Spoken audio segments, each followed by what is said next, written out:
El rey David es el único individuo en las Escrituras que es declarado como un hombre según el corazón de Dios.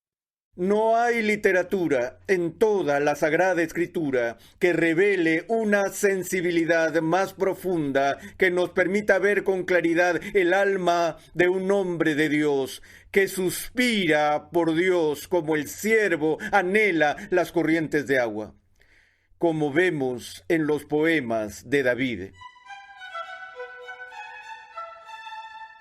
Bienvenido una vez más a Renovando tu Mente, con el Dr. R.C. Sproul.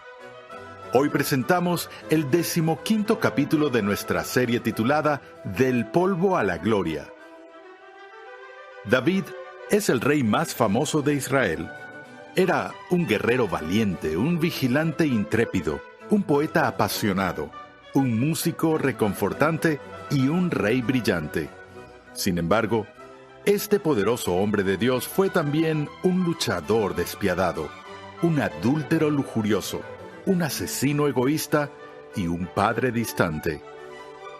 David es uno de los muchos personajes del Antiguo Testamento que están llenos de pasiones que los llevan tanto a las alturas de la gloria como a las profundidades de la corrupción. En esta lección analizaremos la dramática vida de David. Pasemos de nuevo al salón de clases a escuchar al Dr. R.C. Sproul en la voz de Pepe Mendoza. Nunca olvidaré la primera vez que tuve la oportunidad de visitar Tierra Santa. Habían estado tras de mí por años para ir a ese viaje diciéndome que me ayudaría mucho y que lo disfrutaría. Yo decía, no, yo no quiero ir, no quiero. Finalmente fui y nunca lo olvidaré. Nos quedamos en un hotel en el Monte de los Olivos, con vistas al Valle del Cedrón, mirando justo de frente a la ciudad vieja de Jerusalén. Y recuerdo una noche, saliendo al patio detrás del hotel, allí de pie, tarde en la noche, mirando las paredes iluminadas por los reflectores, y luego a la izquierda de las paredes que quedaban de Jerusalén, esa pequeña parcela de tierra que era la ciudad vieja, la ciudad donde David estableció la capital. Y allí, en la penumbra y la oscuridad, solo cerré mis ojos y me imaginé a David huyendo de su palacio con su familia, debido al avance de la horda rebelde que marchaba contra él bajo el liderazgo de su propio hijo Absalón. Y la Biblia nos dice que esa noche, cuando David huyó, se dirigió hacia el valle de Cedrón, lamentándose mientras él iba. Y cuando me paré allí en ese lugar imaginando a David, me invadió una sensación única de la historia, porque han pasado poco más de 3000 años desde que David fue ungido rey de Israel. Recuerdo otra ocasión, muchos años después, que alguien me dijo, Arci, cuando vayas al cielo, aparte de tus familiares y seres queridos fallecidos, ¿cuáles son las 5 personas que más te gustaría ver en el cielo de la historia de la iglesia? No puedo recordar ahora mismo cuáles 5 enumeré en esa ocasión, pero sé que uno de los 5 era David. Simplemente no puedo pasar por alto a David. Si alguna vez hubo un hombre renacentista antes del Renacimiento, sería David. Herbert Marcuse, un filósofo que revolucionó en el siglo XX, cuyo libro más famoso se tituló El hombre unidimensional. Nunca este título se aplicaría a David, porque este era un hombre que tenía múltiples facetas, extremadamente complejo. Él era un conjunto desenfrenado de contradicciones que demostró el adagio de los que dicen que cuando era bueno era muy, muy bueno, y cuando era malo era terrible. Entonces, vemos la grandeza de la humanidad manifestada en la vida de este hombre, así como las profundidades de la corrupción. Y esa es una de las razones, supongo, por la que me gusta David, porque es tan real. Recuerdo que Kierkegaard una vez hizo la observación, mi queja no es que mi edad sea mala, sino que es insignificante, que carece de pasión. Él dijo, cada vez que me deprimo, dijo, vuelvo a las páginas del Antiguo Testamento, porque cuando leo la Biblia, allí, dijo, encuentro gente que miente, que mata, que engaña, que roba y comete adulterio. Él dijo, en una palabra, se trata de gente con pasiones igual que nosotros, no santos de papel o héroes de cartón. Y precisamente así era David.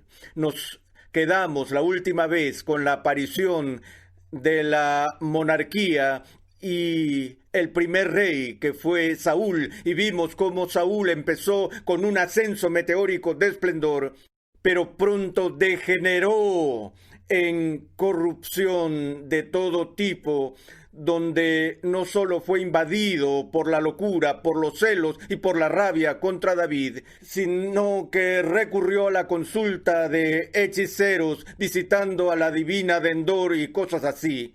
Y Saúl, quien había sido muy distinguido como guerrero, finalmente murió en batalla, y tenemos el registro de eso en el primer capítulo de Segunda de Samuel. Y leemos del mensaje que le traen a David, que este hombre que había tratado de matarlo una y otra vez había sido herido en batalla. Y leemos estas palabras en el versículo 17 del capítulo 1 de 2 de Samuel. David entonó esta elegía por Saúl y por su hijo Jonatán, y ordenó que enseñaran a los hijos de Judá el cántico del arco. He aquí está escrito en el libro de Jaser. Tu hermosura, oh Israel, ha perecido sobre tus montes, como han caído los valientes. No lo anunciéis en Gad, no lo proclaméis en las calles de Ascalón, para que no se regocijen las hijas de los filisteos, para que no se alegren las hijas de los incircuncisos. Oh montes de Gilboa, no haya sobre vosotros rocío, ni lluvia, ni campos de ofrendas, porque allí fue deshonrado el escudo de los valientes, el escudo de Saúl, no ungido con aceite. De la sangre de los muertos, de la grosura de los poderosos, el arco de Jonatán no volvía atrás, y la espada de Saúl no volvía vacía. Saúl y Jonatán, amados y amables en su vida y en su muerte, no fueron separados. Más ligeros eran que las águilas, más fuertes que los leones. Oh, cómo han caído los valientes y perecido las armas de guerra. Esto de un hombre que lo había perseguido sin descanso, que lo había tratado de matar. Incluso David, quien había tenido más de una oportunidad para matar a Saúl, se negó a poner su mano sobre él, porque Saúl era el rey y Saúl era el ungido del Señor. Ahora David escribe una elegía por la muerte del rey. Bueno, como dije, la historia de David es una historia llena de contradicciones y complejidades. David era muchas cosas. En primer lugar, era un niño prodigio. Siempre me han fascinado las historias de los grandes músicos como Mozart y otros que a una edad muy temprana alcanzaron niveles de logro tan notables en su campo y en su arte. Pero David era solo un muchacho que había cuidado de las ovejas de su padre en los campos y las había defendido de leones y de osos. Cuando lo vemos aparecer en la escena donde el pueblo de Israel ha sido acorralado por el campeón de los filisteos, Goliat. Los ejércitos de Israel acampaban a un lado de un barranco y los ejércitos de los filisteos al otro, y cada día de la semana, semana tras semana, el campeón de los filisteos llegaba al valle y este gigante Goliat desafiaba a los ejércitos de Israel a que enviaran un campeón para que pudieran resolver su conflicto en un combate de hombre a hombre. Pero no se encontró a nadie en todos los ejércitos de Israel que asumiera el desafío. Y el rey se sentó en su tienda y tembló hasta que Isaí envió a su hijo menor David al campamento para llevar algo de comida a sus hermanos mayores y asegurarse de que estuvieran alimentados. Y este muchacho llega y ve a este gigante desafiando a Israel para que presente un luchador que pelee contra él, y él en su idealismo juvenil está completamente confundido por esto. Ustedes saben, él mira a su alrededor. ¿Dónde están sus hermanos? ¿Dónde está el rey? ¿Por qué no se presenta alguien? ¿No se supone que los soldados están para luchar por el honor y la defensa de su pueblo? Y David no puede soportar que este filisteo no solo avergüence al pueblo de Israel, sino que se atreva a hacerlo con la arrogancia de burlarse del Dios de Israel. Él va donde el rey y le dice: déjame ir. El rey dijo: eres un muchacho, no puedo dejarte ir. David dijo: ¿por qué? Yo puedo contra este gigante. Él dijo: Dios me ha librado del león, él me ha librado del oso, déjame ir a la batalla. Finalmente, ya que nadie más aceptaba el desafío, y Saúl estaba harto de escuchar estas burlas día tras día y semana tras semana, finalmente llamó al que llevaba su armadura y le pusieron a David esta enorme armadura, pero David no podía ni moverse con todo eso, y dijo: quítenme estas cosas. No necesito armadura. Tomaré mi honda y mis 5 piedras lisas, y el Señor Dios de los ejércitos entregará a este hombre en mis manos. Y David caminó hacia el valle de la muerte, solo, como un joven. No un joven contra un hombre, sino un joven contra un gigante. Y cuando Goliat vio que venía este muchacho, se enfureció. Él se sintió insultado y dijo: ¿qué? ¿Me tratas como un perro? David dijo: vengo en el nombre del Señor Dios de Israel, con la honda. Y la piedra golpeó al gigante en su sien y el gigante cayó muerto. Y en ese momento David corrió hasta allá y tomó la espada de Goliat y le cortó la cabeza y la sostuvo en alto la cabeza de Goliat. Esto es material de los cuentos de hadas, pero está registrado aquí en la escritura como historia seria. No es de extrañar que este joven se convirtiera de inmediato en un héroe para el pueblo de Israel. Este fue solo el inicio de las hazañas militares de David. Podríamos discutir sobre quién fue el guerrero más grande en la historia del Antiguo Testamento. Algunos podrían votar por Josué, pero ciertamente en términos de leyendas militares y hazañas, nunca nadie superó a David. Él fue el Napoleón Bonaparte, Julio César, Aníbal de Cartago, Alejandro Magno, todos ellos en un solo guerrero de su época. De hecho, si algo nos muestra la imagen de los primeros días de David, es a un hombre que a veces llega a ser casi un bárbaro. A veces no se parece tanto a un general respetado como Julio César, se parece más a Atila el Huno, un bárbaro. Cuando se encuentra con esta banda itinerante de merodeadores cerca del Mar Muerto y en Ziklag, y cómo se enfrenta a ellos, es como un Robin Hood. Él mismo es un fugitivo de la ira de Saúl y tiene a su alrededor un puñado de soldados improvisados y se convierte en un guerrillero merodeador que saquea y asalta, sanguinario, cruel, despiadado.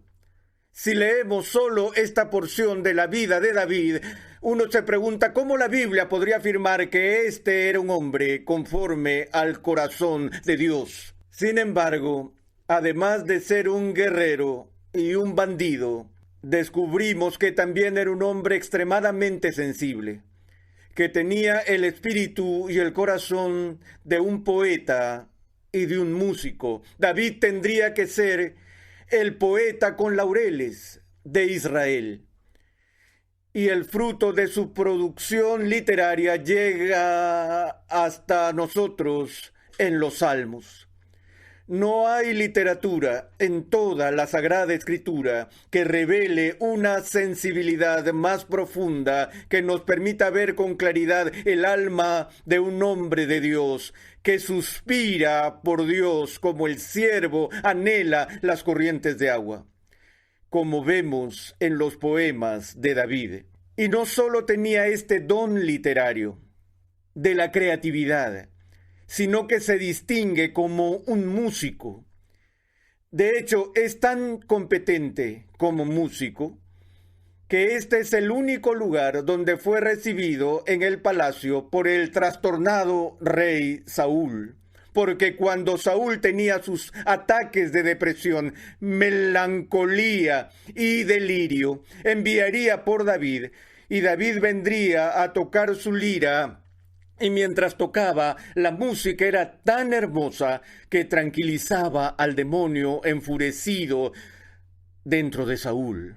David compuso canciones para la música de la vida religiosa de su época.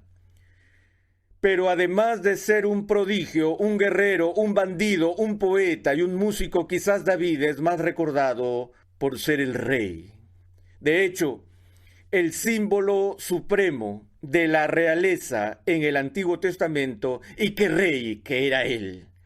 A pesar de que su ascenso al trono fue a través de una ruta tortuosa y hubo una fuerte resistencia por parte de las personas que seguían a Saúl y que buscaban que el reinado de Saúl fuese una dinastía a través de la herencia biológica. Sin embargo, Dios había hablado a través de la obra de la unción de Samuel, que Samuel había ungido a David como rey, de modo que David era la elección de Dios para ser rey en Israel. Y finalmente, cuando pudo acabar con la guerra civil y llevar al pueblo a la unidad, su monarquía empezó a prosperar.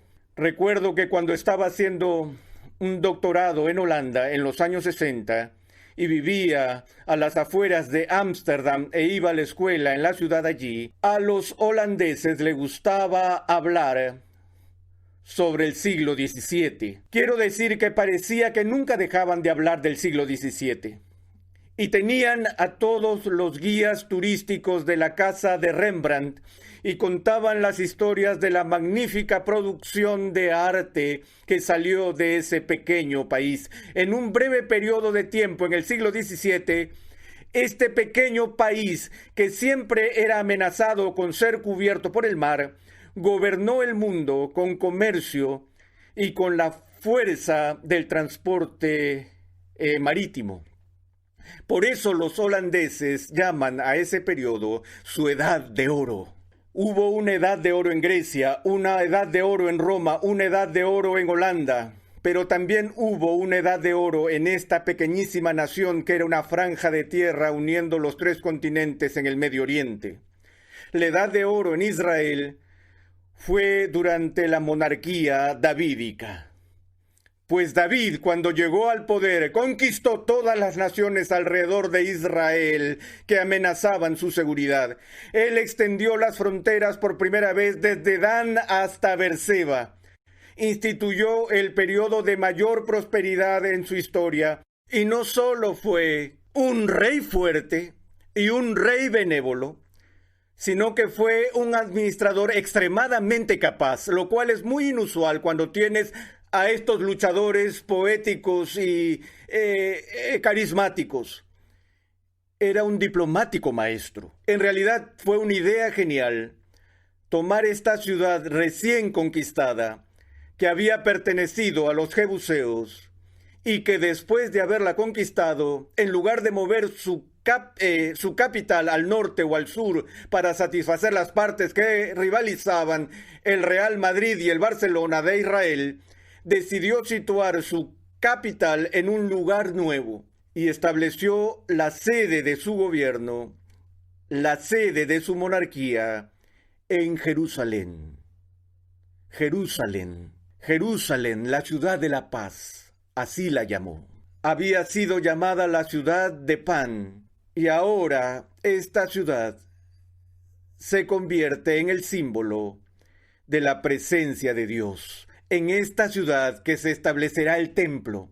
Es en esta ciudad a la que el Redentor vendrá y será crucificado.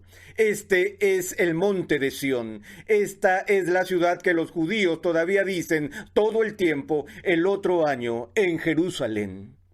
Esta es la ciudad que es el pedazo de tierra más disputado en el mundo de hoy. Y llegó a tal lugar prominente bajo la monarquía de David. Me refiero a que él sería famoso en la historia secular por sus logros como rey en el mundo antiguo, incluso si no fuera tan importante en las Escrituras. Pero creo que quizás lo que más recordamos de David fueron sus extraordinarias hazañas como pecador. Lo que sea que David hizo, lo hizo a lo grande. Él no bromeaba cuando se involucró con esta mujer, Betsabé. Se enamoró locamente. Fue cegado por su deseo, rebajándose no solo al adulterio, sino que rebasa los límites y usa su poder del rey para colocar a uno de sus fieles soldados en el frente de batalla para asegurarse que quede expuesto al fuego enemigo y lo maten. Eso es lo que hace con el marido de Betsabé. Y toma a Betsabé para sí mismo y la embaraza. Pero Dios envió a David el profeta Natán. Y Natán le contó una parábola inolvidable. Él le dijo a David, había un hombre que en el reino era leal al rey. Era pobre y desamparado, pero tenía una oveja pequeña, una corderita que era una oveja hembra. Y él amaba a esta oveja. Permitió que la oveja viviera en su casa y comiera de su mesa. Su vida estaba dedicada a esta pequeña oveja. Y había otro agricultor en la tierra que tenía enormes rebaños de ovejas. Y vio la belleza de esta pequeña corderita que pertenecía al hombre pobre. Y en su arrogancia él entró y robó la pequeña corderita del hombre pobre. Cuando David escuchó esa historia, dijo, no en mi reino. Encuentra quién es ese hombre, y añadió, y haré caer toda la ira de mi reino sobre él, y se hará justicia al respecto. En ese momento Natán pronuncia la declaración inmortal, tú eres ese hombre. Verás que la caída de David fue más violenta que la caída de Goliat, porque la suya era una caída espiritual. En muchos sentidos parecía que él estaba a punto de repetir la degeneración y corrupción que había manifestado el reinado de su predecesor Saúl, pero la gran diferencia entre Saúl y David se encuentra en el arrepentimiento de David. David se convierte en el Antiguo Testamento en el modelo supremo del despertar piadoso a la propia bancarrota espiritual y moral y la absoluta necesidad de confiar en la gracia de Dios y nada más para la salvación. En esta ocasión, la profundidad del arrepentimiento de David se manifiesta en el Salmo 51. Cada estudiante del Antiguo Testamento debe leer el Salmo 51 con mucho cuidado para tener una idea de lo que realmente significa estar desnudo ante un Dios santo y justo, y confiar en su misericordia y solo en su misericordia. Por eso, en ese sentido, David era un hombre conforme al corazón de Dios.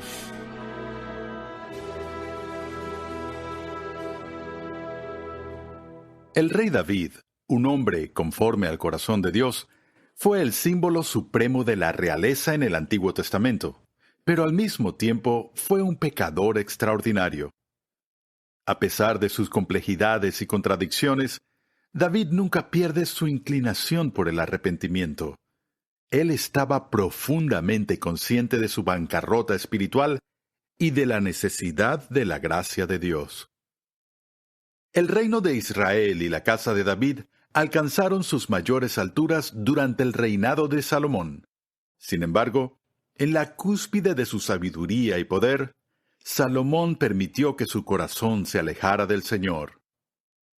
En la siguiente entrega de esta serie, el Dr. Sproul hablará sobre el ascenso y la caída del rey Salomón.